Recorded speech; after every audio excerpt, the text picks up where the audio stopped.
साथियों नमस्कार, good morning. साथियों, एक दो दिन से आपकी क्लास कंटिन्यूटी नहीं रही थी। उसकी वजह थी कि मेरी खुद की एग्जाम थी और सेंटर काफी दूर होने के कारण एक दो दिन का टाइम मिस हो गया। तो आज के बाद हम कंटिन्यूटी रखेंगे और इस वीडियो के बाद में जैसे अगला वीडियो आएगा वो प्रॉपर अपने सिलेबस के हिसाब से और चैप्टर वाइज लेंगे अपन। कैसे कि देखो, जैसे कि एक से अपने 44 चैप्टर हैं, तो अपन कोई सा भी चैप्टर उठाएंगे ना, तो उसको जिस चैप्टर को अपन पढ़ाएंगे तो उसको कंप्लीटली पूरा करेंगे, फिर उसके बाद में अगला चैप्टर लेंगे। उससे क्या है, कंटिन्यूटी बनी रहेगी। इस प्रकार से हम ये इस वीडियो के बारे में सोच रहे हैं साथियों। और आज से अपनी क्लास कंटिन्यूटी रहेगी, कोई भी झाला मिला नहीं रहेगा साथियों। तो आज हम पढ़ते हैं मेगर मीटर के बारे में। तो मेगर मीटर का उपयोग कहाँ पे कैसे किया जाता है और इसको उपयोग में लेने के लिए अपन को क्या क्या सावधानी रखनी चाहिए, उसके बारे में अपन जानते हैं। आइए दोस्तों मिलके पढ़ते हैं। मेगर मीटर के द्वारा हम इंसुलेशन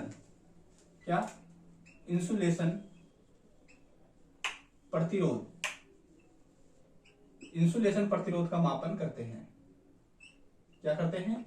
मेगर मीटर के द्वारा हम इंसुलेशन प्रतिरोध का मापन करते हैं। इंसुलेशन को क्या कहते हैं? निम्न भाषा में रोधन। क्या कहते हैं? रोधन। क्या कहते हैं? रोधन।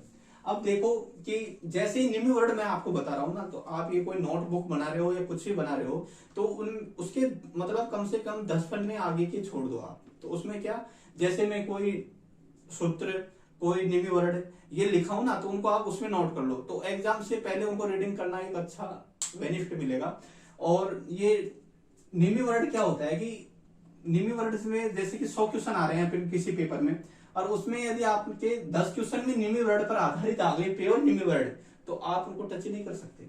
ऐसे ऐसे निम्न वर्ड है जो आपने कभी सुना भी नहीं होगा, तो वो आपको एग्जाम से, कंपटीशन से बहुत दूर ले जाएंगे और आप काफी नंबर से रह सकते हैं। तो आपके लिए वो ऐसे वर्ड पढ़ना एक गोल्डन साबित होगा और उनको आप अच्छे से पढ़िए। तो वो कम से कम 10 पन्ने आप छोड़िए। आइए अपने टॉपिक पे चलते हैं अपन। इंसुलेशन को क्या कहते हैं? निम्न में रोधन कहते हैं। ठीक है। अब मेगर मीटर का उपयोग इंसुलेशन प्रतिरोध के अलावा क्या किया जाता है? इसका चालक तार का अति उच्च प्रतिरोध मापन में किया जाता है। क्या? इंसुलेशन मतलब मेगर मीटर के द्वारा हम इंसुलेशन प्रतिरोध का मापन प्लस में क्या कर सकते हैं? चालक तार का प्रतिरोध, अति उच्च प्रतिरोध का मापन भी कर सकते हैं। कैसे? जैसे चालक तार अपना 1 किलोमीटर का वायर है जो पोल के ऊपर रहता है, 1 किलोमीटर, 2 किलोमीटर, 5 किलोमीटर, उसका यदि अपन को प्रतिरोध का मान याद करना है, तो उसके लिए अपन क्या करेंगे? मेगर का उपयोग करेंगे। अब इसमें आया एक अति उच्च प्रतिरोध। क्या आया? अति उच्च प्रतिरोध। अब इससे पहले क्लास में हमने ओम मीटर के बारे में जाना था, तो उसके द्वारा हम निम्न मान का प्रतिरोध का मापन किया जा सकता है। तो अपने अंदर एक डाउट पैदा होता है कि सर उसके द्वारा भी अपन इसका इंसुलेशन प्रतिरोध माप सकते हैं। हाँ, तो इसमें मेगर मीटर का क्यों उपयोग हुआ? तो मेगर मीटर का उपयोग करने का कारण क्या है? इसमें एक कंडीशन क्या हुई कि मेगर में क्या होता है? ओम मीटर तो होता ही है। ओम मीटर के अलावा क्या होता है? डायनमो जनरेटर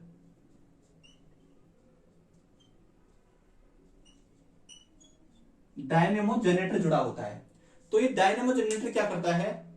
ओम मीटर की अपेक्षा इसमें क्या होता है? डायनेमो जनरेटर लगा होता है। क्या लगा होता है? Dynamo generator.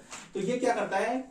ओम मीटर की अपेक्षा इसमें डायनेमो जनरेटर के द्वारा उच्च वोल्टेज उत्पन्न किया जाता है।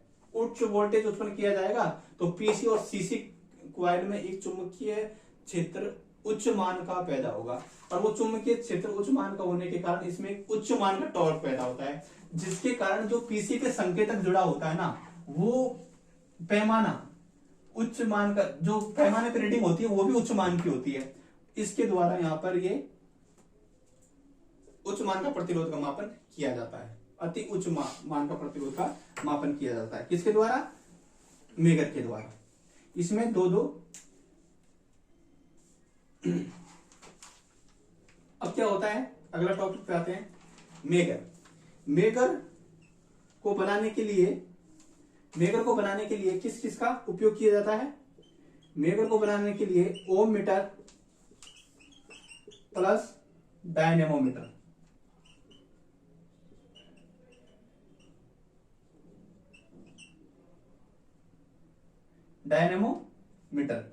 डायनेमोमीटर का ये क्या होता है? संयुक्त रूप होता है। कौन सा रूप होता है? संयुक्त रूप होता है। मेगर है ना, जो ओम मीटर और डायनेमोमीटर का संयुक्त रूप होता है। कैसे, आइए जानते हैं। देखो, जैसे कि अपना ये क्या है? ये ओम मीटर है। अब ओम मीटर कैसे हुआ? यदि आपने इसको स्रोत वोल्टेज के रूप में डीसी सप्लाई निम्न मान की थी तो ये ओम मीटर है। यदि आपने जनरेटर इक्विवेलेंट कर दिया यहां पर तो ये क्या है? मेगर है। समझ में आया? इस प्रकार से ये ओम मीटर और डायनेमोमीटर का ये क्या है? संयुक्त रूप क्या कहलाता है? मेगर कहलाता है। आइए, हमने ओम मीटर के बारे में पिछली कक्षा में जाना। अब हम डायनेमो के बारे में पढ़ते हैं।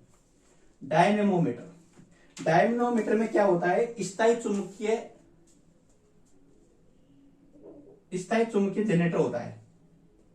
स्थायी चुंबकीय डीसी जनरेटर होता है। यह क्या करता है कि इसको किसी अल्टरनेटर या किसी एक हैंडल लगा होता है, उसके द्वारा इसको घुमाया जाता है। कितनी गति पर? 140 आरपीएम से 160 आरपीएम गति पर इसको घुमाया जाता है। घुमाने के बाद में इसमें क्या होता है? एक ईएमएफ उत्पन्न होता है।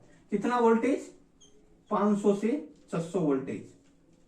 उच्च मान का वो एक वोल्टेज उत्पन्न होता है। ये उच्च मान का वोल्टेज उत्पन्न होने के कारण यह अति उच्च प्रतिरोध का मापन करता है। क्या करता है? अति उच्च वोल्टेज प्रतिरोध का मापन करता है। ठीक है साथियों, आप इसका स्क्रीनशॉट लो। इसके बाद में हम इसका अलग पॉइंट लेंगे। स्क्रीनशॉट आपने ले लिया होगा। अब हम आगे चलते हैं। हमने ओम मीटर और डायनेमोमीटर को संयुक्त कर एक मेगर मीटर का निर्माण किया। क्या किया? मेगर मीटर का निर्माण कर लिया है। अब मेगर मीटर में जो पार्ट्स यूज किए जाते हैं और वो कैसे कार्य करते हैं उनके बारे में जानते हैं। आइए दोस्तों, मेगर मीटर में एक क्या होता है? पैमाना। क्या होता है? पैमाना। एक पैमाना होता है, उसका बायां भाग क्या होता है? एक पैमाना होता है। पैमाने का बायां भाग क्या? अनंत रीडिंग प्रदर्शित करता है।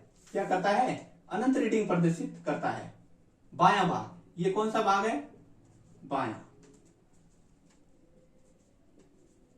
ये कौन सा भाग है? दायां। पैमाने का ये दायां भाग 0 रीडिंग प्रदर्शित करता है। यदि अपना मेगर मीटर ऑफ अवस्था में है तो हमेशा संकेतक है ना, जो अनंत रीडिंग प्रदर्शित करेगा। ये आप अच्छे से समझ लो।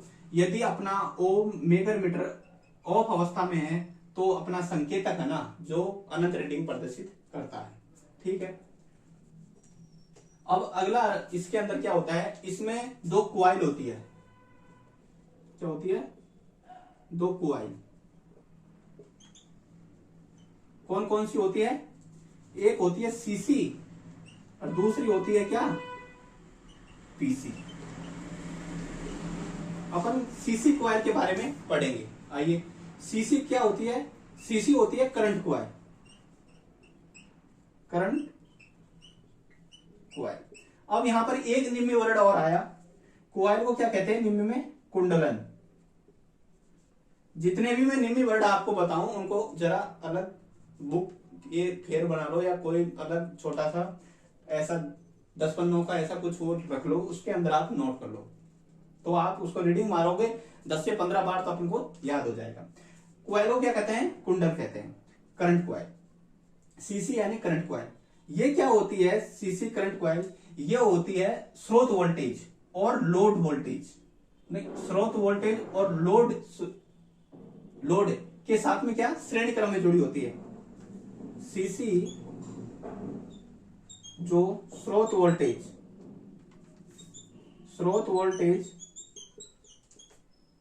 व लोड के साथ श्रेणी क्रम में जुड़ी होती है, सीरीज क्रम में जुड़ी होती है। अब ये कैसे कार्य करती है आइए जानते हैं। कौन सी? सीसी। जैसे ही अपन ने स्रोत वोल्टेज मिला, स्रोत वोल्टेज मिलने के बाद में ये लोड वोल्टेज पे आई। यदि लोड पे आई, इसको स्रोत वोल्टेज मिला, स्रोत वोल्टेज के बाद में लोड पे आई।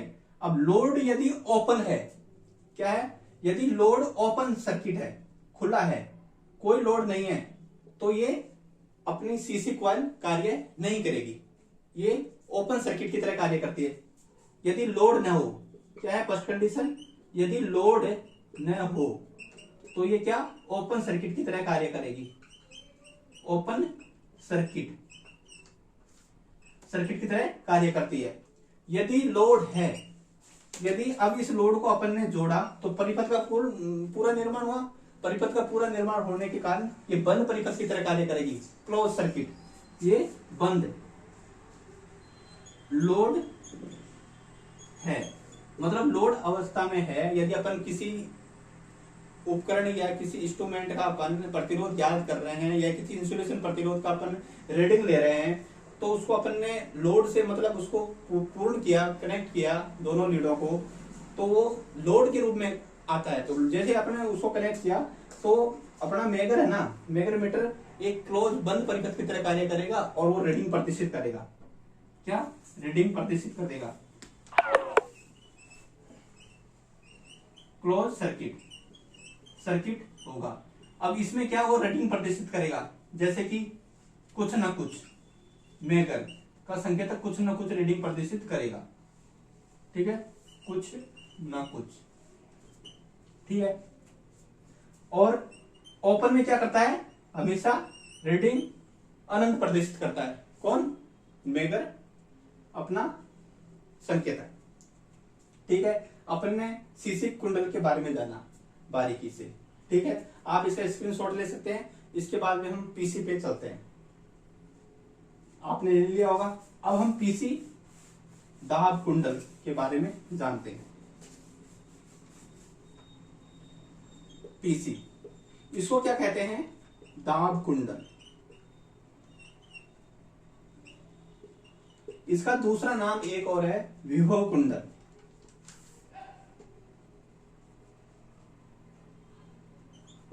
इसको क्या? विभव कुंडल भी कहते हैं। ये क्या करती है?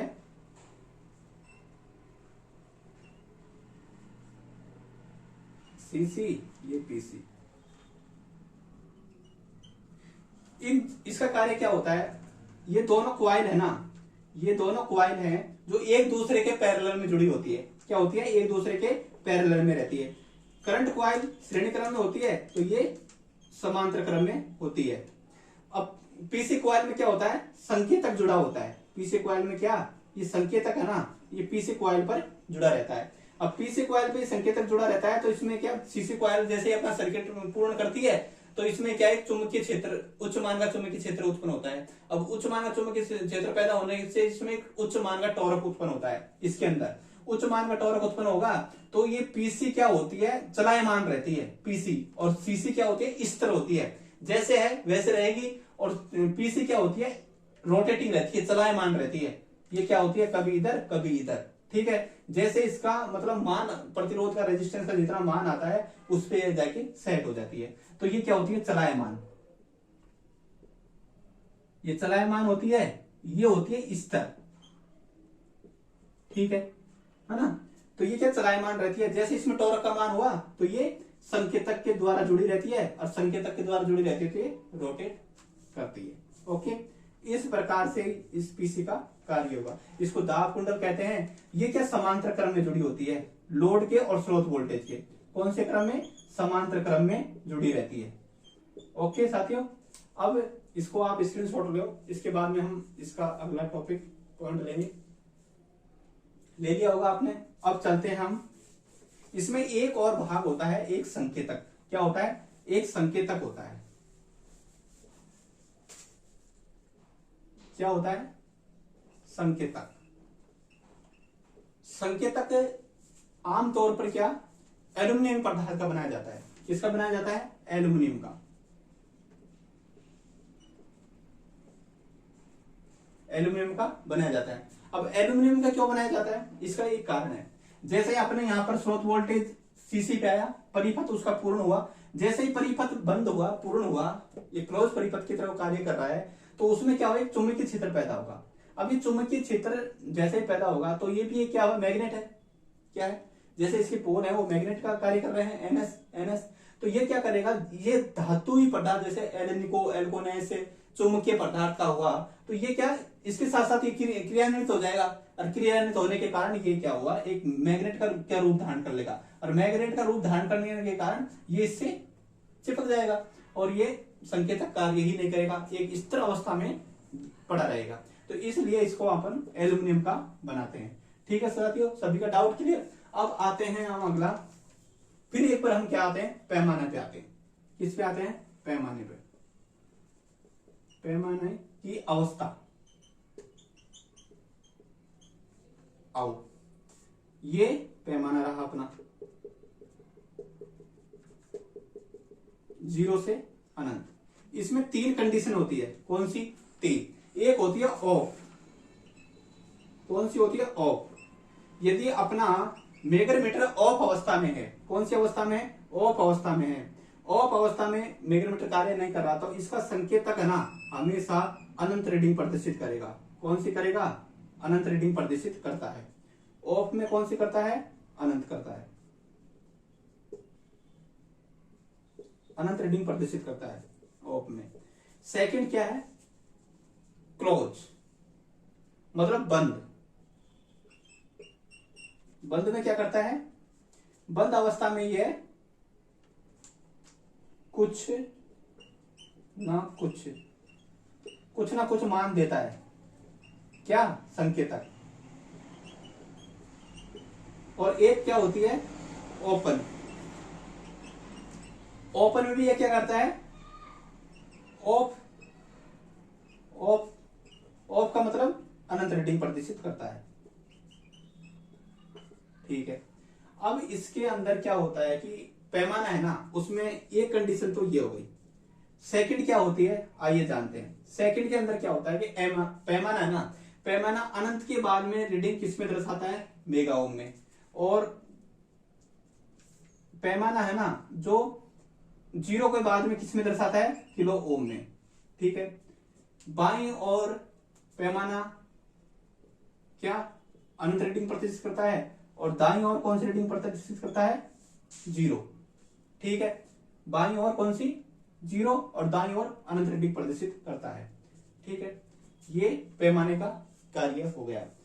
पैमाने का सबसे क्या? ऑफ अवस्था में अनंत, बंद अवस्था में कुछ न कुछ रीडिंग प्रदर्शित करेगा, जो उपकरण या किसी इंसुलेशन प्रतिरोध का प्रतिरोध हो जितनी रीडिंग प्रदर्शित कर देगा।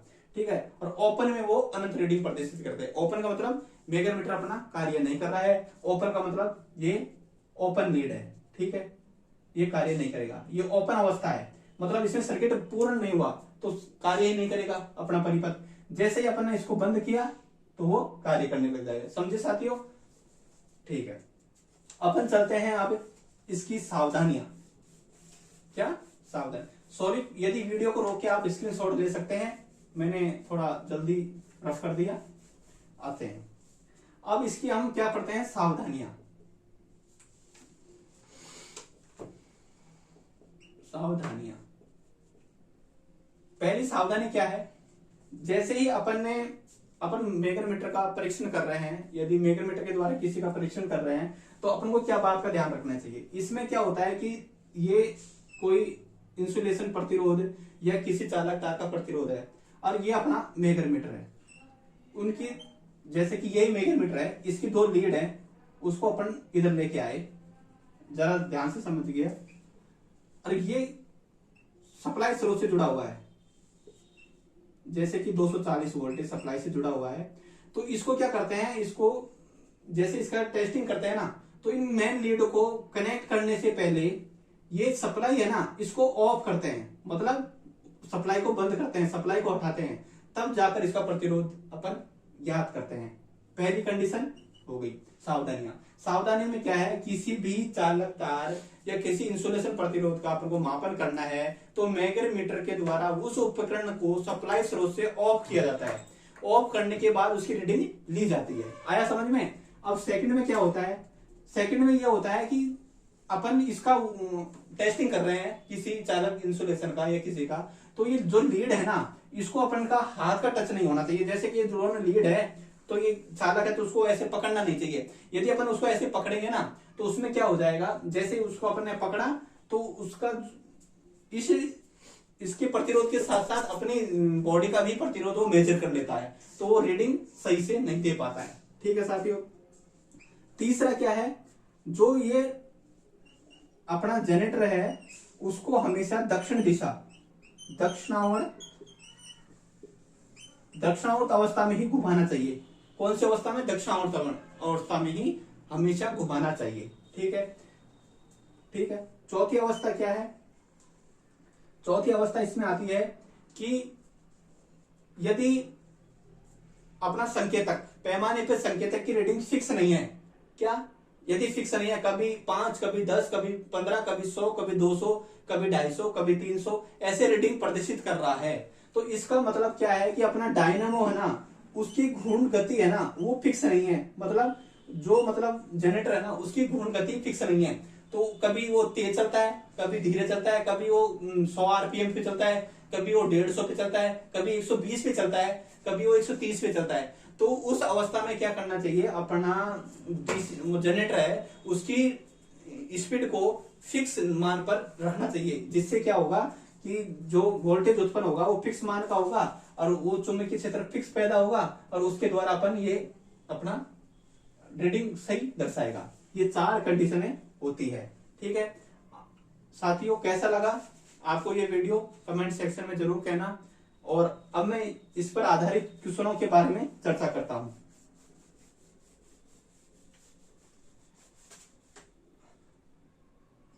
पहला क्वेश्चन क्या बनता है कि मेगर के द्वारा हम किसका मापन कर सकते हैं। मेगर के द्वारा हम इंसुलेशन प्रतिरोध के साथ साथ चालक तार का उच्च मान का प्रतिरोध का मापन भी कर सकते हैं। ठीक है साथियों।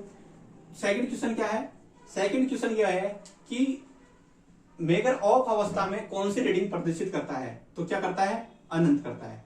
तीसरा क्वेश्चन क्या है, मेगर बंद अवस्था, मेगर का सर्किट पूर्ण है, क्लोज अवस्था में है और मेगर पूर्ण रूप से अच्छी तरह कार्य कर रहा है, तो वो कौन सी रीडिंग प्रदर्शित करेगा, कुछ न कुछ रीडिंग दर्शाएगा जो उपकरण का प्रतिरोध हो, जितनी कुछ ना कुछ देगा।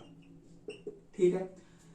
मेगर मीटर का बाईं ओर का पैमाना क्या रीडिंग प्रदर्शित करता है, अनंत करता है। दाईं ओर का पैमाना क्या रीडिंग प्रदर्शित करता है, 0 करता है। ठीक है।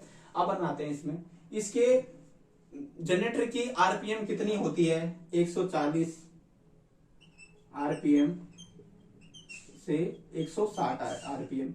इसकी वोल्टेज आरपीएम। डीसी जनरेटर का वोल्टेज अधिकतम कितने वोल्टेज का उत्पन्न करता है, ये 500 वोल्ट से कितना 600 वोल्टेज उत्पन्न करता है। ठीक है साथियों। सीसी, अगला क्वेश्चन क्या है, सीसी कॉइल कौन से क्रम में शहीद होती है, ये श्रेणी क्रम में होती है। पीसी कॉइल कौन से क्रम में होती है, ये समानांतर क्रम में होती है। ठीक है। अगला क्वेश्चन क्या है, यदि मेगर मीटर का संकेतक फिक्स रीडिंग प्रदर्शित नहीं कर रहा है, मतलब कभी ज्यादा कभी कम, तो उस कंडीशन में क्या इंस्ट्रूमेंट खराब है, तो उस अवस्था में क्या है, अपना जनरेटर है ना, डीसी जनरेटर, उसकी गति फिक्स नहीं है, कभी ज्यादा कभी कम, कभी ज्यादा कभी। उस कंडीशन के लिए अपन को क्या करना पड़ता है, उसकी गुण गति को नियत स्थिर रखना पड़ता है, जैसे कि 100 आरपीएम या 140 आरपीएम, उसके इर्द गिर्द रखना पड़ता है फिक्स। ठीक है। अगला क्वेश्चन क्या होता है, इसमें एक स्थायी चुंबकीय जनरेटर का उपयोग किया जाता है। कौन से जनरेटर का उपयोग किया जाता है? स्थायी चुंबकीय मैग्नेटिक का उपयोग, जनरेटर का उपयोग किया जाता है। पीसी और सीसी क्वाइल कौन से क्रम में जुड़ी होती है? ये एक दूसरे के समांतर क्रम में जुड़ी होती है। सीसी क्वाइल को कौन से किसके श्रेणी क्रम में जुड़ी होती है? ये लोड और स्रोत वोल्टेज की श्रेणी क्रम में जुड़ी होती है। ठीक है साथियों, ये मेगर का हुआ।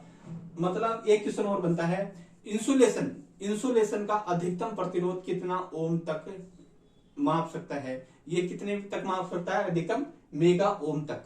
ठीक है साथियों, क्लास कैसी लगी साथियों?